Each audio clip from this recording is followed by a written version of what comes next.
Matt Ents and Eric Henderson in particular, how did you know that they were available or even gettable for you? And what was that process of trying to convince them to leave? Pretty good job to come here. Yeah, it was two very different situations. Had some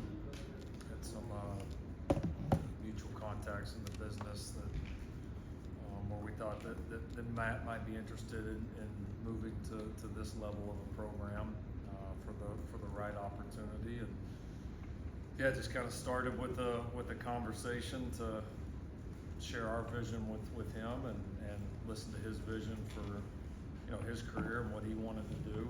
And I didn't really have any expectations going into the first conversation. I didn't totally know what to expect with his track record and all that he's done, but I knew it was something that intrigued me.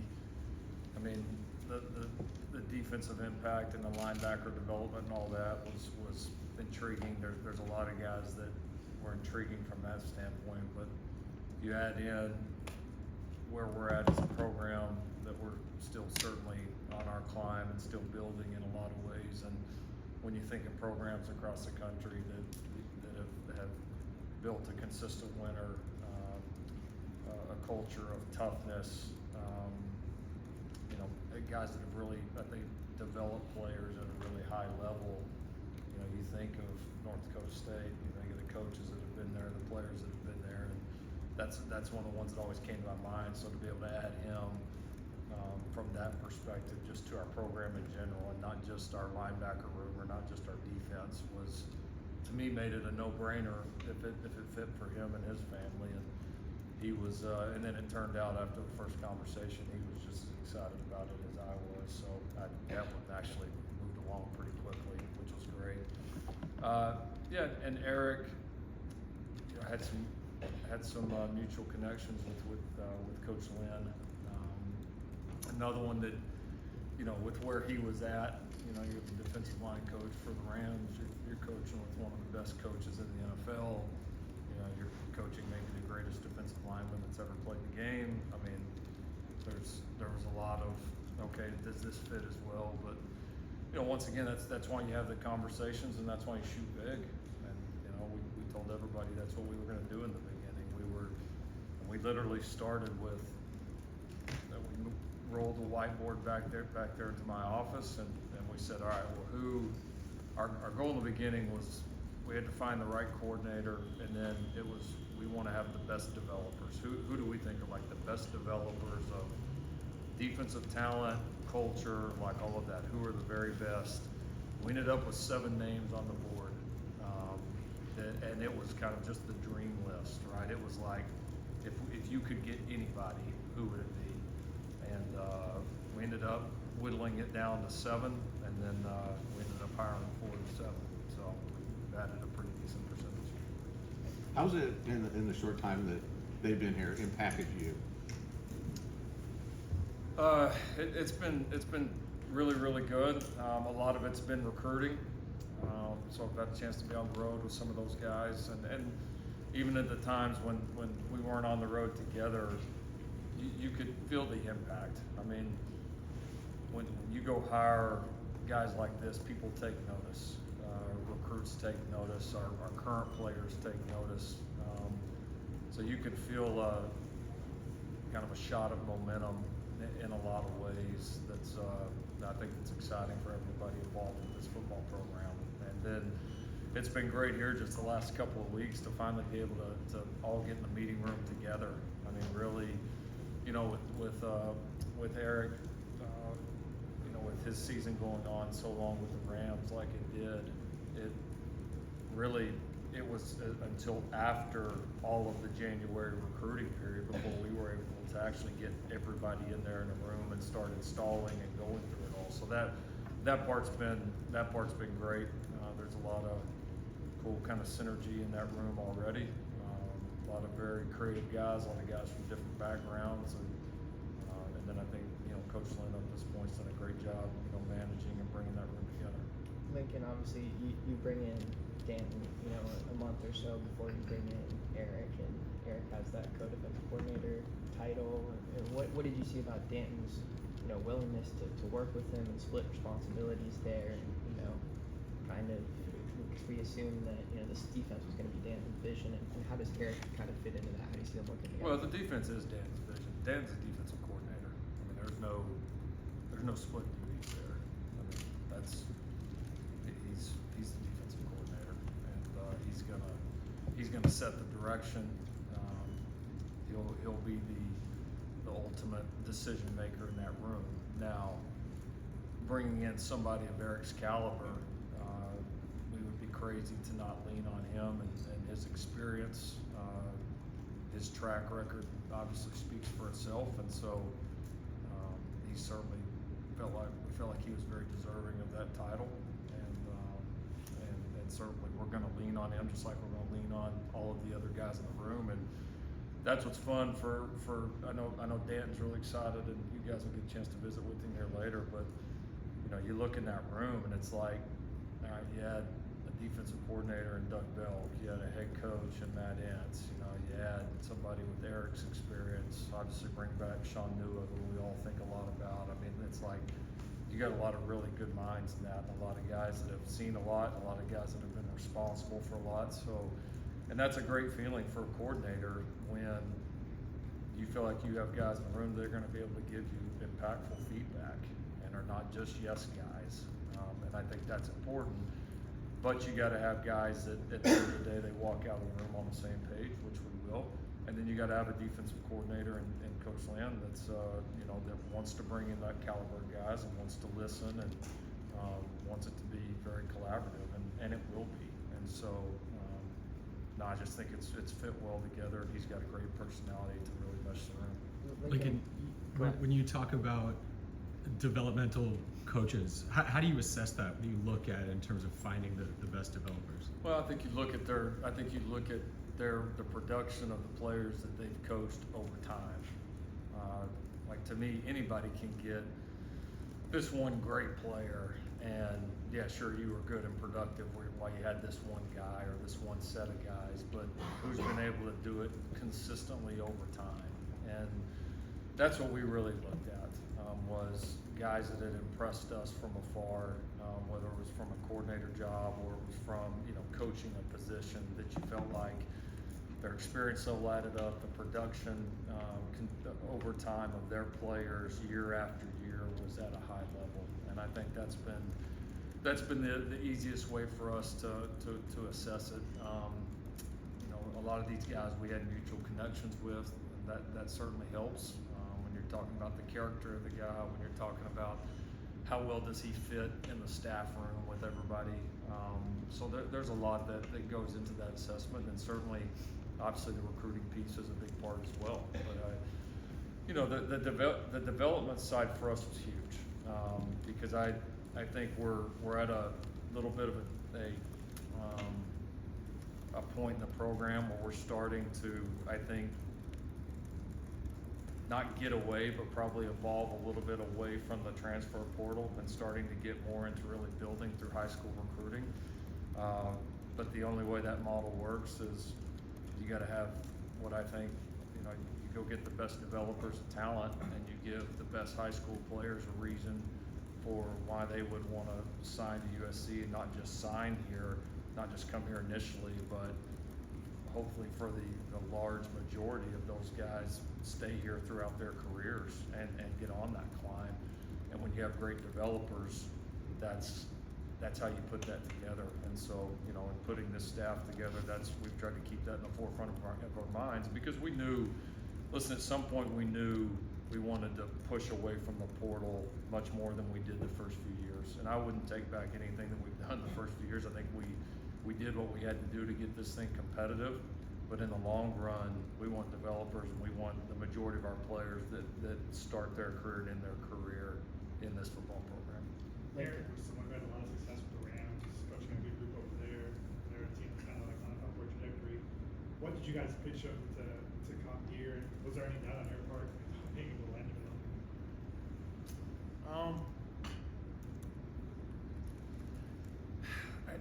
I do think, you know, we're fortunate enough to coach at a place that you can have a shot at anybody.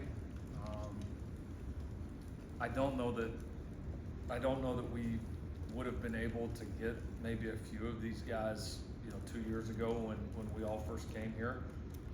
I think the response, hiring a staff now versus hiring a staff 2 years ago was very different.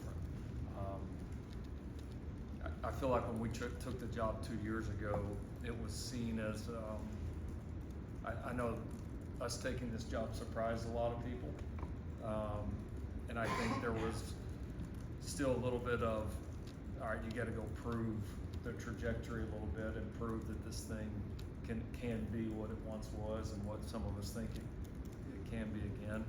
I think the last 2 years, while certainly, obviously not everything's been perfect, but that proof has happened, and I could tell in not just the people we targeted, but the people that came after this job and that targeted this job themselves. It was just very different, and so I think that helped. And then we just decided we're not going to worry about a current job that these guys have. We're going to go after the best, and if there's not interest, there's not interest. That's okay. We'll move on. But I don't know that one person that we talked to, didn't have pretty sincere interest in this thing. And like you said, with a guy that's sitting there coaching the defensive line for the Rams, you don't always know that that's going to happen. You don't know in this day and age if a guy's saying, well, I don't really want to coach in college, I want to stay at the NFL level. Some of that comes down to personal preference, but fortunate for us that everything fit. Coach, could you break down the individual strengths of each of the new coaches, from Coach Lynn to Henderson to Ensign Belt, just being around them more now? What are their biggest strengths, each of them individually? Yeah, I mean, I think, Coach Lynn, the thing that I was most impressed about when we first talked was I think he's a really, really tremendous teacher. As he kind of regurgitated to me, how they install, how he teaches the positions, how he teaches the coaches. You could tell it was really well thought out, and it matched what I'd seen on tape in terms of the production of the players and of that defense as a whole. And he's got I think a real calm, patient demeanor, and I think will do a great job, like I said, of bringing the room together. Coach Entz, just, a real hard-nosed toughness about him. Obviously, great experience at all levels of a college football program. I think, really understands and sees the game in terms of all 11 on the field, and brings just great overall perspective. Eric has a great energy about him that you can feel already. You can feel it within the program, can feel it in the defensive line. There's an energy and a confidence about him. I think that's really, really exciting, and also I think has a really, really good football mind as well. Will certainly bring a lot of great ideas and thoughts. And then Doug, again, another guy that obviously understands all 11 very well. I think an excellent teacher in terms of the secondary. Tremendous, I think, with the relationships with his guys. But he, from what I've seen up to this point, he does a great job, which sometimes can be tough for a coach, of having the personal relationships, being able to relate to guys, all of that, but also holding them accountable and being firm in the areas that are very important. And I've been impressed with his ability to manage that here up to this point. Going through this process, what's changed about the way you think about defensive football, and what's most important, where the emphasis needs to be, and just things you weren't thinking about maybe a year ago, but now are priorities? Oh, I mean, I think that certainly in a little bit of a response to the changes in college football. I mean, I think the development piece to me, which I know I spoke on earlier, really sticks out. I mean, because everybody thinks, well, all right, you just got to go get the right fit schematically that you think's right. Like there's way more to it than that. It's gotta fit within how you're trying to build a program. And again, I go back to, what do we want to become? We want to be a team that's largely based upon recruiting young guys, bringing them into our program, building them from the ground up. And the only way that you're going to do that is, again, you got to have elite developers. And so that, in a lot of ways, was The scheme part was important. I think being able to adapt to the players that you have year in and year out and the different challenges you see week in and week out offensively and being able to create challenges for those offense, like all that certainly was very important. But I think that the developing and the teaching of these guys to me was critical. I just think that's where it is. I think that can be our advantage. I think we have a staff right now that takes a backseat to no one, period. I believe no one in football, not just college football, and that was kind of the goal, and that's why we went after the guys that we went after. And so, you know, I think when you take a step back and you start to say, okay, you know, if you're a defensive lineman right now, like, all right, well, you come to USC, you can get one of the best degrees on the planet, and you can get coached by a pair of defensive line coaches that, I mean, show me another pair at any level of football that have the resume that Eric and John do. Like, okay, that's a pretty good start. You know, that's a pretty good start. That's not just a reason why you would come to USC. That's a reason why you would come here, stay here throughout the length, get developed, and then what do you become in that mode and that culture with those coaches in 3 or 4 years. And that's the more that we can do that, bring in the right guys, have a chance to develop them with the guys that we have, that's when the program really builds, you know. And I'm one group, I mean, you gotta, I know they had some unique things happening off to the side, but you obviously have to give Michigan a lot of credit. I think they did a tremendous job of that over the past 5 or 6 years. And you go look at the first 3, 4, 5 years of that thing, it was just kind of mixed results, but they built it and in a lot of ways did it the right way. And then all of a sudden you look up and all of those classes have stacked on top of each other, and they hadn't had a lot of movement in and out of it. They've had some really good coaches there. And now all of a sudden, you know, they went on a run where they're winning 12, 13, 14 games a year. And there's there's a lot of parallels between, you know, that job and that program 6 or 7 years ago and this one, in terms of one of the historically really good programs that had some down years and had to fight its way back to the top. Lincoln, As a follow-up, we talked in December about needing to get bigger up front. Was there a point last year where that really resonated with you and you realized that whatever the emphasis was needed to change and it needed to be about bulking up and getting bigger? Yeah, I think definitely in the second half of the season that certainly showed up. You know, we played we played a pretty tough stretch of games there in the back half of the season. But that's, you know, that typically that November football, that's when that tends to show up. And I thought that we got a little bit worn down. We got a little bit worn down physically. Had some games obviously that we didn't stop the run very well.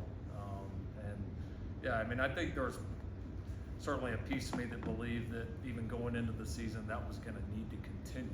I mean, I know we sat here 12 months ago or 13 months ago when we had the long sit down last year, and we talked at length about the depth up front and continuing to try to get bigger.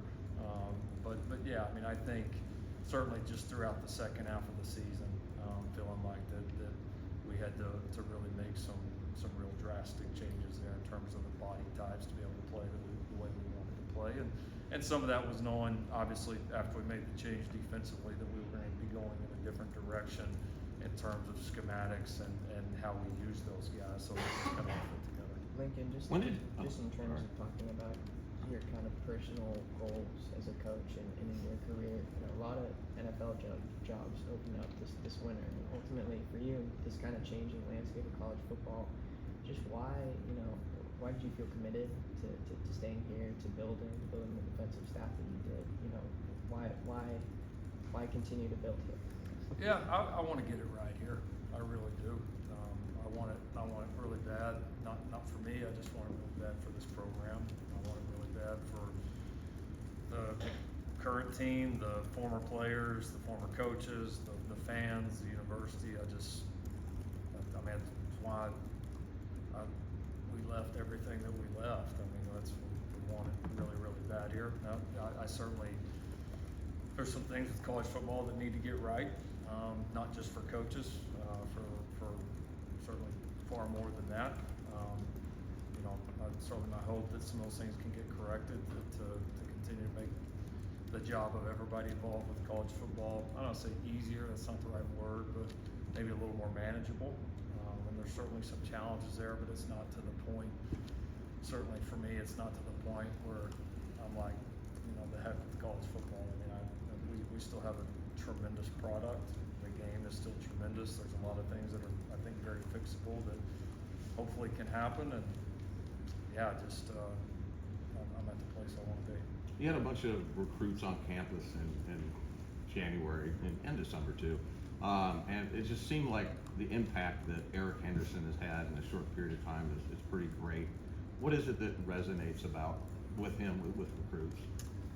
He's just got a great kind of just demeanor about himself, a great energy, a great confidence, and then you combine that with, you know, the history and the success that this guy's had, and you know, he left a great job, right? He left a great situation. He certainly didn't have to make that move, but this was something that he really wanted, and he was really energized by it. And you just seen him carry that energy along in here to the first few months on the job, and I think just the challenge for both he and Coach Nua to build a defensive line that is worthy of being, you know, a college football playoff level defensive line. You know, that can be one of the best defensive lines in college football. Like that's all of our vision. That's what we want. That's what we expect to happen. That's what will happen. And it takes that energy. It takes that confidence to recruit, to develop, to do all of it. And he just has that. He just does. And he's got a really great gift for connecting with people. So he's been a great, I think, boost of energy and confidence just within the building. Really enjoy the way that he carries himself, and I'm just excited to get on the field with him. When did you know you had a shot at him? What's that? When did you know you had a shot at getting him? I mean, I felt like after our first conversation that, you know, because he expressed some interest in potentially wanting to get back into college one day, and so you could tell pretty quickly with the guy if there's legitimate interest or not. And I knew there was interest right in the beginning. I knew, and again, I mean, if there's interest in college, I mean, this is about as good as it gets. So I mean, that's, you know, I felt like there was a real shot. You know, I think the toughest thing was, again, he's working for a great guy, Coach McVay, and working for a great organization there with the Rams. And so I know leaving them was tough, but the more we talked, I felt like this was really where his heart was. Coach, what went into retaining Sean Nua, the one holdover on the defensive staff from last year? Yeah, I mean, some of the other pieces, you know, fell into place there pretty quickly. I mean, we obviously, you know, we knew pretty quickly that we were gonna, you know, obviously we made the coordinator change in season. We knew pretty quickly we were gonna do something different in the secondary, and then a lot of times with the coordinator deal, we knew pretty quickly we were gonna do something different at linebacker as well. You know, both.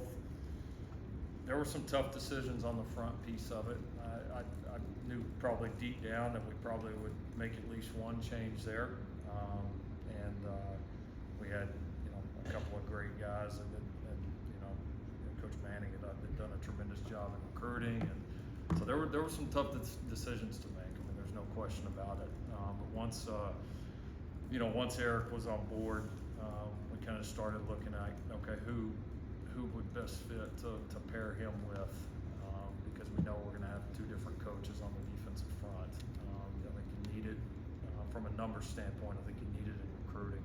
And yeah, just the more kind of stepped away and thought about it, felt like, you know, Sean's experience, I felt like the tandem that we could create with those two would be really formidable, and had some really great discussions, very positive discussions, and yeah, Sean it just fit. It just did. And so I know Sean's energized, excited about it, and it's gonna be fun to see those two guys working together. Like, Coach, what was again, the spring. What's that? This is more into the spring, but with Zach playing track and new spring baseball, what's their availability going to be like for spring? Yeah, they'll they're not going to miss too much football. You know, the sports are very, very different. You know, where Zach's going to run some track, going to try to qualify for some of the, obviously the bigger meets down the line, but he won't be running, I think, a quote unquote full track schedule. So his availability will probably be a little bit more smooth than Deuce's. Baseball is certainly more of a challenge. We've obviously had pretty good experience with it with a couple of guys in the past, but so it's very doable. And we're fortunate that Andy and that group are so easy to work with, and so we've had great communication. And really the biggest baseball challenge right now is the practicing games not being here, being right here. That's probably the biggest challenge. Now it's coming for good reason, obviously with the new facility, the new baseball stadium on the way. But yeah, we've worked through it logistically. I don't think Deuce is going to miss too much. He's got some hour limitations on some of the days that they play, but he's very serious about both sports, and we're working hard to create a path for him to be successful in both. Lincoln, what did you see with bringing in Jaden Maeva, and do you view Miller as the starter going into the spring? How do you see the quarterback room shaking out right now? Yeah, no, we wanted to add a young guy, but we wanted to add a young guy that had played. That was the number one thing when we decided to take a portal QB that we felt like we needed to address. And so we felt like we needed youth, but somebody that could also really come in here and compete for the job. And yeah, Jaden, we thought just kind of fit that bill more than anybody else in the portal. You know, after the way Miller played in the bowl game, and not just the way he played that night, but really handled those 6 weeks. You know, felt extremely confident in him, and really felt like there was not much of a need to really pursue anybody that was older. And so that kind of just played itself out. And yeah, I was impressed with what Jaden did. You know, I think played 9 or 10 games there at UNLV and did a tremendous job. And think he's got a lot of great ball ahead of him. So, yeah, we're gonna let those guys duke it out. I mean, that's kind of what it's all about. But I think there's 2 starter level players in that room. 2 guys that have kind of proved it in different ways already, and they're both gonna certainly get their shot here. Coach, with D'Angelo specifically, obviously you got to see him up in person last year when UCLA held you guys to 3 rushing yards. So I'm curious, how much of a factor was that performance in the decision to put it on? It's one game. I mean, they you know, defensively obviously played very well, and we didn't play very well. But it was, yeah, I would never base something off of one game. I mean, I knew coming into that game that just you could tell watching on film that it was a very, very different defensive unit from the one we played 12 months ago over at the Rose Bowl. So, yeah, just the overall impact on the season. And the season that they had defensively, and how I thought some of the individual players that weren't necessarily strong players the year before, all of a sudden now they are. Just you can feel the difference that he made, and I would just say probably just validated, you know, the obviously tremendous job that they've done. Thank you, Coach Riley. All right.